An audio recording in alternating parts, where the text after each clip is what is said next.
Well तो ये वो पार्ट रहेगा जहाँ पर फाइनली हम पार्ट 1 के बैक एक्सरसाइज को डिस्कस करेंगे। चलो तो करते हैं स्टार्ट। अगर तुमने वीडियो एक्सप्लेनेशंस नहीं देखा तो पहले जाओ पार्ट 1 2 3 को प्रॉपर तरीके से कवर करो, फिर इस टॉपिक की तरफ आना। चलो तो देखते हैं और सुनते हैं और समझते हैं। ड्यूरिंग द स्टोन एज के दौरान अर्ली पीपल जो टूल्स और वेपन्स को यूज करते थे वो किसके बने होते थे? ऑब्वियस है ना, स्टोन एज को स्टोन एज क्यों कहा जाता है? क्योंकि जो आर्म्स एंड वेपन्स है वो किसके बने होते थे? Stone. What is the correct option? B. चलो what is the approximate period of Neolithic age in India? India में न्यूलिथिक एज कब से कब तक चलती है? कब से कब तक? 8000 to 4000, 8000 to 4000 BCE। Which is the correct option? C. During which age early people used tools and microliths? मैंने बताया था ना, माइक्रोलिथ्स किस टाइम पीरियड में थे? मेसोलिथिक। किस में थे? मेसोलिथिक। तो which is the correct option? B. Traces of ash left by early man. अब यार ये क्या है? यार मुझे एक बात बताओ, मान लो कि मेरे पास ये एक पेपर है ना, दिखाता हूँ तुम्हें। मेरे पास ये एक पेपर है, अगर मैं इस पेपर को जला दूं तो क्या इस पेपर की राख बचेगी? ऑब्वियस है ना, इस पेपर की क्या ऐश बचेगी? हाँ बचेगी। तो वही चीज है कि आज से पहले आदि मानव को ऐश मिली थी, तो वो किन केव्स में मिली थी? भिमबेटका। ये तुम्हारे सामने कुछ भिमबेटका की तस्वीर है। यार तुम अगर देख पा रहे हो तो चित्रकलाएं की गई हैं। ऑब्वियस है ना, उस समय की एक तरीके से क्रिएटिविटी जो अर्ली ह्यूमंस ने की थी। कभी जाओ मध्य प्रदेश तो जाओ भिमबेटका देख कर आना, तुम्हें पता चलेगा कि अर्ली ह्यूमंस की सिविलाइजेशंस क्या थी, किस तरीके से सभ्यता चला करती थी। तो वही चीज है। तो traces of ash left by early man वो किस केव्स में मिले हैं? कुन्नौल। किस में मिले हैं? कुन्नौल। याद रहेगा। राख जो मिली है वो किस केव में मिली है? कुन्नौल। चलो फिर आगे देखते हैं अगला क्या है। यार अब यहाँ पर तुम्हें एक ऑप्शन दे रखा है, तुम्हें बताना है क्या, और देखते हैं क्या। Consider the following statements. आपको पैलियोलिथिक एज के बारे में कुछ स्टेटमेंट्स गिवन है, आपको बताना है कि कौन सा स्टेटमेंट करेक्ट है। पैलियोलिथिक पीरियड क्या 2 मिलियन ईयर्स अगो था और 10,000 BC तक एग्जिस्ट करता है? बात तो सही है। क्या पैलियोलिथिक पीरियड को ओल्ड स्टोन एज बोलते हैं? बात तो ये भी सही है। क्या डोमेस्टिकेशन ऑफ डॉग्स हुआ था क्या? नहीं यार, ये तो न्यूलिथिक में हुआ था। तो which is the correct option? First and second. तो कौन सा ऑप्शन करेक्ट होगा? ए। मुझे बताओ न्यूलिथिक में हमने किस चीज को करना स्टार्ट किया था? यार न्यूलिथिक में हमने बेसिकली क्रॉप्स को ग्रो करना स्टार्ट किया था। तो which is the most important option? B. Which of the following factors contributed? किसके चलते हमें न्यूलिथिक रिवोल्यूशन देखने को मिलता है? बिगिनिंग ऑफ एग्रीकल्चर, सही बात है। डोमेस्टिकेशन ऑफ एनिमल्स, सही बात है। परमानेंट सेटलमेंट नियर रिवर्स, सही बात है ना। तो फर्स्ट सेकंड थर्ड।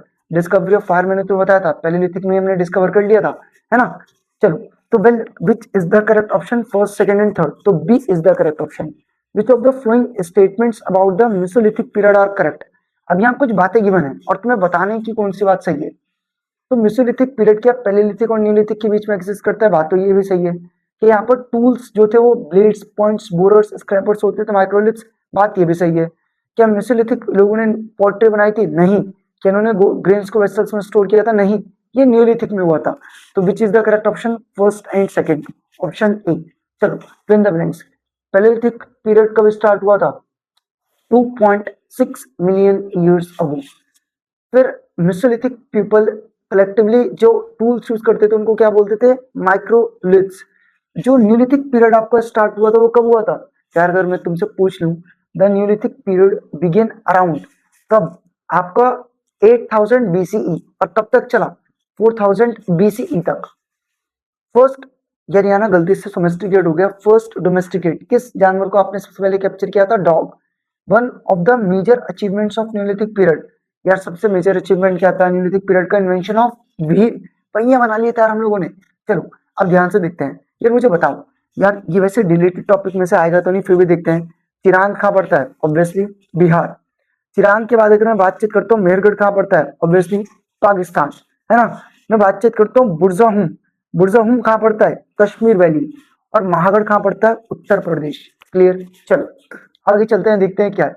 यार ये सारे के सारे आंसर्स को मैंने अपने नोट्स और वीडियो एक्सप्लेनेशंस में कवर अप किया हुआ है, तो एक बार तुम देख लेना, है ना। मैं आगे कर रहा हूँ। कोई भी क्वेश्चन तुम्हें डाउट करे तो बता देना। वेल मुझे पता है कि कोई भी क्वेश्चन डाउट नहीं होगा। अब असर्शन रीजन देखते हैं। क्या अर्ली मैन टूल्स जो थे वो पत्थर के बनाते थे? बात तो सही है, असर्शन इज करेक्ट। इसलिए उसको स्टोन एज कहा जाता था? बात तो ये भी सही है। क्या इन दोनों के बीच में रिलेशन बैठता है? ऑब्वियस बैठता है, बिकॉज लगाकर देखो। अर्ली मैन पत्थर के टूल्स बनाते थे इसलिए उसको स्टोन एज कहा जाता था, ऑब्वियस। तो असर्शन भी ट्रू। रीजन भी true, R is the correct explanation of A. Neolithic period को क्या न्यूलिथिक रिवोल्यूशन कहा जाता है? ऑब्वियस बात है, बिल्कुल कहा जाता है। डेवलपमेंट ऑफ फार्मिंग और डोमेस्टिकेशन ऑफ एनिमल्स, क्या यही रिवोल्यूशन का टाइम था? ऑब्वियस, बिल्कुल सही। असर्शन भी ट्रू, रीजन भी true, R is the correct explanation of A. People of जो मेसोलिथिक का टाइम पीरियड था, क्या लोग हंटर गैदरर्स थे बिल्कुल। क्या उन्होंने कल्टीवेट किया था ग्रेन्स? अबे अगर ग्रेन्स को कल्टीवेट करते तो हंटर गैदरर थोड़ी होते, तो क्या होगा? Assertion is true, reason is incorrect. अब ये तुम्हारे सामने केस बेस्ड क्वेश्चन है, बताओगे न्यूलिथिक के टूल्स कैसे डिफरेंट थे? बहुत ज्यादा शार्प, बहुत ज्यादा पिन पॉइंट एक्यूरेसी के साथ थे, है ना? Why are motor what are motors and pestles? Mortars और पेसल्स क्या है? आओ यहाँ पे रीड करके बताता हूँ। देखो यार, उस समय टूल्स होते थे जो फाइन कटिंग के, यार ये रहा स्टोन टूल्स, आपको कई सारी साइट से मिल जाएंगे। कई सारे डिफरेंट अर्ली पैथोलिथिक टूल्स हैं, उनको मतलब यार न्यूलिथिक टूल्स है, पैलेलिथिक टूल्स हैं। इन टूल्स में कुछ पॉलिश्ड फाइन कटिंग एजेस हैं, मोटार्स हैं, पेसल्स हैं, जो ग्रेन को ग्राइंड करने के लिए यूज होती थी। यार पर्टिकुलरली क्या है? चक्की देखिए तुमने, चक्की आज तो प्रॉपर फिजिकल इलेक्ट्रिकल चक्की है। अभी तुम्हें सिलबट्टा दिखाया था ना, एक पत्थर, तो उसी को पर्टिकुलर यहाँ पर पैसल समझ लीजिएगा, है ना? Motor type of attacking equipment हो गया। तो ग्रेन्स को ग्राइंड करने के लिए यूज की गई थी बहुत लंबे सालों तक, मतलब गेहूं को पीसने के लिए।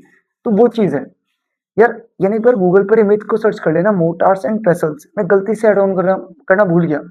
ओल्ड और क्या यार, क्या फर्क है ओल्ड और न्यू स्टोन एज के टूल्स में? ओल्ड एज के जो पर्टिकुलरली टूल्स थे वो क्या थे? स्टोन के। फिर जो न्यू स्टोन एज, यार क्वेश्चन में है distinguish between the tools of old and new stone age. Old stone age मतलब पैलेलिथिक, न्यू स्टोन एज मतलब कौन सी? बताओ। न्यूलिथिक। तो फर्क बता दोगे? ये ज्यादा शार्पर थे, पॉइंटर थे। ये ज्यादा शार्पर और पॉइंटर नहीं थे, बहुत बेसिक थे। ये थोड़े एडवांस हो चुके थे, है ना? तो वो चीज। चलो, तो मुझे लगता है कि यार मैप हमारे में नहीं आएगा, तो मैप वर्क की तरफ हम नहीं जाएंगे। तो मुझे लगता है कि पर्टिकुलरली जो चीज मैंने तुम्हें बताई क्लियर होगी। ये मैप अगर तुम्हें करना है ना, तुम्हारे स्कूल में टीचर बोल रहा आएगा, तो तुम्हें बस स्टेट्स को याद करना है मैप में। जैसे तुम्हें पता होना चाहिए चिरान बिहार में मिलता है, तो बिहार कहाँ है? तुम्हें पता होना चाहिए बुरजम कश्मीर वैली में मिलता है, तो कश्मीर कहाँ है? तुम्हें पता होना चाहिए महाग्रा आपको उत्तर प्रदेश में मिलता है, तो उत्तर प्रदेश कहाँ है? तो अपने मैप में जाके ना स्टेट्स को याद कर लेना, ठीक है? 28 स्टेट्स हैं, याद कर लेना कौन से स्टेट कहाँ पर है, और बस वहां पर इनको क्या कर देना, लोकेट। अगर तुम्हारे कोर्स या करिकुलम में ही आ रहे हैं, वैसे वेल आएंगे नहीं। चलो, तो मुझे लगता है जितना मैंने बताया कराया तुम्हें क्लियर होगा। यहाँ तक कोई भी चीज तुम्हें डाउट नहीं करती होगी। That's all. इसी के साथ पार्ट 1 गोयल ब्रदर्स से एंड होता है। और अब हम पार्ट 1 को कहाँ से स्टार्ट करे होंगे? ऑब्वियसली एनसीईआरटी से। Thank you.